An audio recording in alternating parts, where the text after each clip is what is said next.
A lot of these professions, they may not have a strong income component in the beginning, but as you become an expert, as the time goes by and you become a better professional, you start earning more and more money. Your income keeps on increasing over a period of time.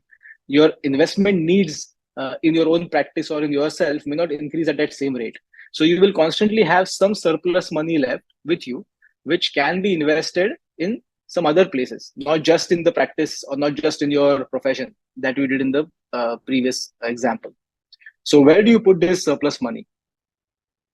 So to understand why this money is surplus, you need to also understand the concept that just like any organic product, it decays because it is not taken care of. Money also has a very funny habit of decaying. It actually reduces its value over a period of time, even though the number remains the same, but its value keeps on decreasing. And this concept is very well known to us. It's called inflation. You may have read in the newspapers that inflation is going up. You may will see that sometimes vegetable inflation is gone up, food inflation is gone up, fuel inflation is gone up. So a lot of these things that we day to day use in our life, they have a component of inflation associated with it. That the prices keep on fluctuating, and in the longer term they have gone up over a period of time. Usually that number is very, very small. It's not a very large number.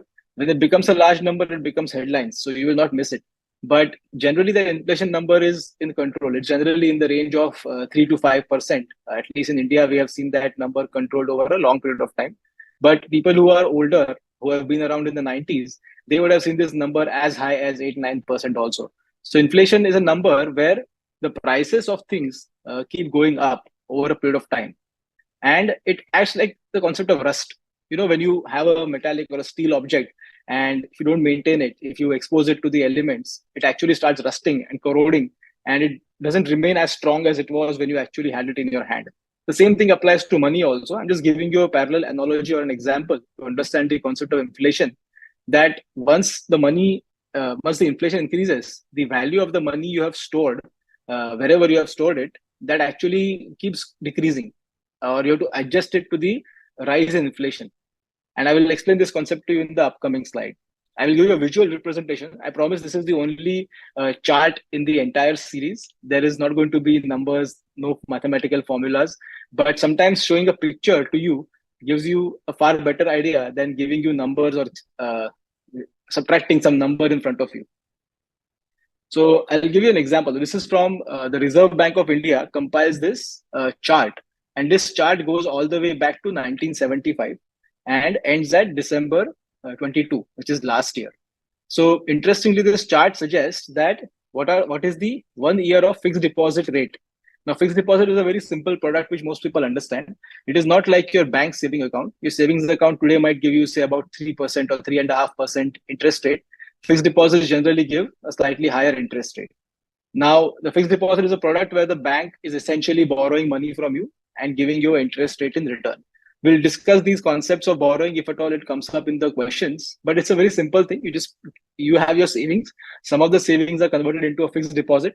And this is a product which most Indian families understand very intuitively, because most of our parents grew up in a generation where they did not have too many avenues to invest in.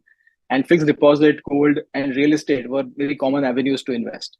So fixed deposits are products, and RBI maintains this data of fixed deposit rates, interest rates on a 1 year basis from all the top nationalized banks, and even now the private sector banks, which are also there.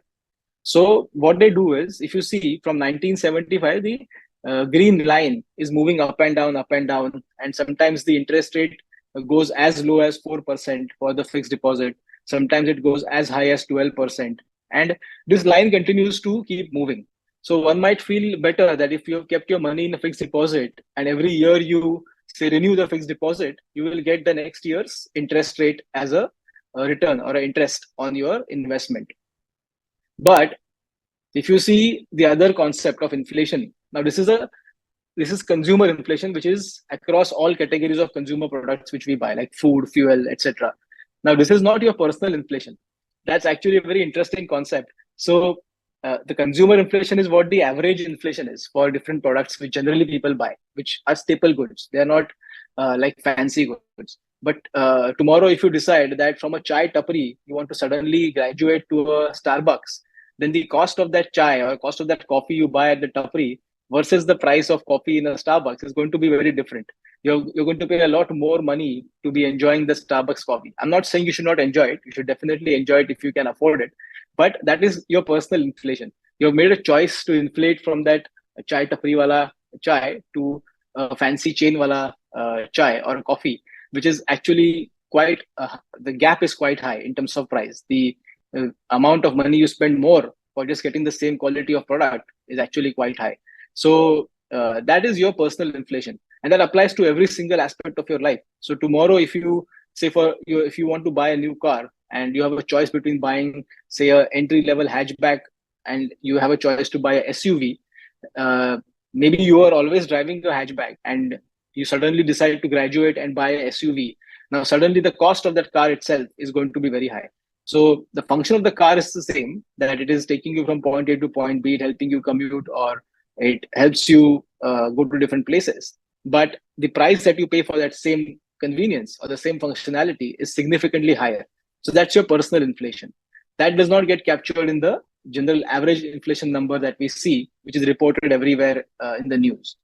So this again is an inflation index, and for sake of comparison, I deliberately use the same gap of time, which is 1975 till December 2022. Now you can also see the same thing moving up and down, and most of you would have realized that some of the times this number is actually quite high.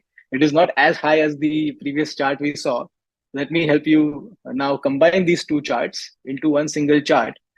And this is just a representation, just to remind you that sometimes the inflation will be higher than the return that you will get from any investment that you make. So what is actually happening is, if that continues to go on for a long time. So for example, if the inflation keeps on increasing faster than the rate at which you are going to earn interest or you're going to earn investment return, then the value of the money that you have stored will shrink, will reduce, equivalent to a concept of rust, where the metal becomes less strong, or a decay, where organic matter does not remain in its original fresh form. So it's not available for you to use. Now the problem over here is, one way you can breach this gap is to increase your income so that you will have more money to be saved, or the better option is to find options to invest which are actually going to protect you from this inflation that is going to creep into your life. And inflation cannot be avoided because we live in a growing economy. We are living in a country or even economy where every year some new things come up, every year productivity goes up, every year our aspirations grow, our nation is also growing. So in India, at least, we are seeing that the inflation rate has been high because we are a high growth country. And that is one of the side effects of a high growth country, is that the inflation also keeps increasing. So the basic inflation definitely increases. Our aspirations are unlimited. So that inflation nobody can control but ourselves. So when we have an idea of our budget, when we have an idea of our how much money we are saving, how much money we are able to spend, how much money we are able to conserve or save, then we know exactly how much money we have left to invest. So like I said earlier, invest in yourself and invest in financial products, so that this inflation essentially is a thing of the past. You don't have to worry about the inflation anymore.